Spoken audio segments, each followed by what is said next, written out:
6,308 ভোটে হেরেছি, একটু কম আছে, একটু কিছু কিছু জায়গায় একটু লেন্দি হয়েছে ভোটটা গণনা করতে, রিকাউন্টটা চেয়েছি আর কি। রিকাউন্টিং চেয়েছেন, কী কারণে রিকাউন্টিং আপনার দাবি? একটু লেন্দি হয়েছিল বা একটু অনেক দেরি হয়েছিল, ঠিক আছে, আর বাকি হয় ভালো আপনার চেষ্টা করছিলাম, যে চেষ্টা চেয়েছিলাম আর কি। রিকাউন্টিং তৃণমূল সমস্যা আপনাদেরকে কি মারধর করা হচ্ছিল? মাত্র আমাদের সিকিউরিটি ছিলেন, হয়তো কাছে যেতে পারেনি, কিন্তু ধরা হয়েছে।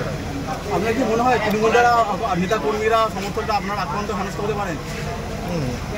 যেভাবে করছে হেনস্থা হতে পারে। আপনারা কি ঊর্ধ্বতন আধিকারিকদের কাছে আপনাদের সমস্যার কথা জানাবেন নির্বাচন কমিশন? হ্যাঁ, ওনাদের কথা মতোই আমরা রিকাউন্টিং।